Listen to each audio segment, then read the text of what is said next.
has picked up since the serious recession in 2008. We have seen the rise of production mainly in platinum, chrome, iron ore, and coal, including gold mines, although not to the extent of these other minerals. When we look at the markets in general, we see that commodity prices have increased. If you look at copper, for example, it reached an all-time high just days ago. With regards to the profits of mining companies, what is your projection for this year, given the increase in the price of commodities and given the increase in their production as well? Looking at these commodity prices, indeed, it's likely that we'll see many of the companies making a huge profit, including coal, due to the flooding incident of Australia. Coal price has picked up sharply, where there's also projection that platinum price might even reach $2,000 US. We are hoping that through this profit, the industry will channel those profits back into the industry for development purposes and improvement of the condition of service of mine workers in the mine industry. Well, let's talk about just that, channeling that money back into the industry for the benefit of the workers and the economy as a whole. Now, I understand that there are three sort of stakeholder groups in South Africa with regards to the mining industry. There's the government, there's yourself, who represent the mine workers in the various companies, and of course there's the mining companies. Now, I understand that all three of you have put your heads together and you have some pretty ambitious plans for how to improve the efficiency of the industry in general, and also how effective it is in developing the industry and obviously channeling those profits back for the benefit of the workers. What are your targets, and how far are you along in achieving them? Indeed, Carina, we have made a commitment as these three stakeholders, which is labor, government, and Department of Mineral Resources. There are four clusters basically. The first one is to deal with about competitiveness of the industry. The second one is a regulatory regime where we're addressing issues of delayment in processing licenses, bureaucracy basically, duplication of permits being granted.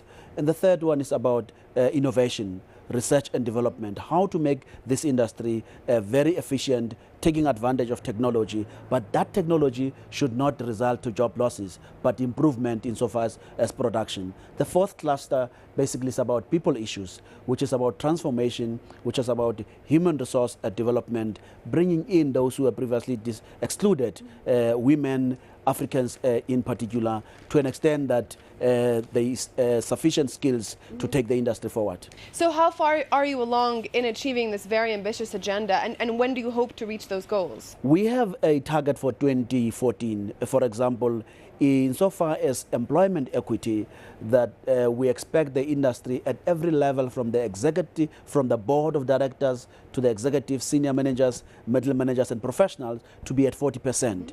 And clearly we will be monitoring every year. We are meeting on the 31st as the stakeholders to evaluate the extent of our progress and what tools are we going to be using to measure progress. In the past, we waited for 5 years, only discovered that there were serious shortfalls. This time we said we're going to do monitoring regularly, including quarterly meetings, but the critical one is the annual one, where we'll assess progress with serious consequences for non-compliance. On that, I understand that here at the World Economic Forum in Davos, in fact, I believe on Thursday, you are attending a special session that will bring together all these different stakeholders from around the world in the mining industry. You yourself will be meeting the CEOs of some of the key major mining companies in the world, like Rio Tinto and Anglo American. What are some of the key issues that you will be discussing here? The message we want to convey, basically, especially to serious stakeholders like chief executives, is to make the industry globally a sunrise industry. Is to make this industry an industry which is not hurting the environment, which is not hurting those who are contributing to it, like workers, but which is embracing communities, which is embracing workers and stakeholders broadly. Because remember, where the reserves are located, society in general must benefit and not see these minerals as a curse or benefiting very few individuals. So I wanted to ask you also, if possible, about President Jacob Zuma, who's expected to speak here at the World Economic Forum. Can you shed any light on what he might be bringing to the table? What can we expect to hear from President Zuma? Clearly, I would expect the president to make an invitation in terms of investor confidence, to invite investors to ensure that South Africa indeed is in a positive roadmap in the mining industry and other sectors of the economy.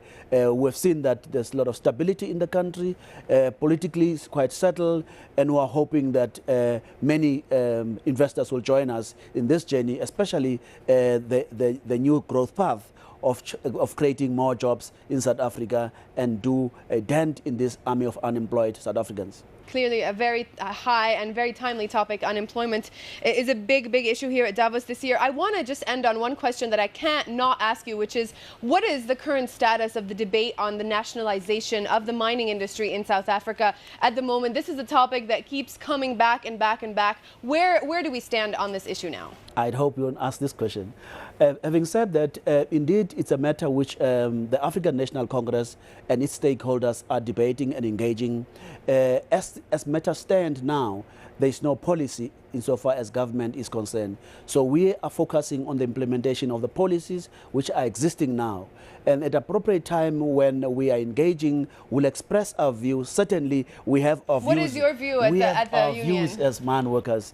We said nothing about us without us. In other words, we must have the last say because this affects us directly. And we'll say whatever we do, we should be very cautious that it should not harm the intended purposes. We must also look at unintended consequences. But critical, the industry and ourselves, we must say, how do we ensure that everybody benefit out of these mineral resources so that it should not be a minority which is benefiting?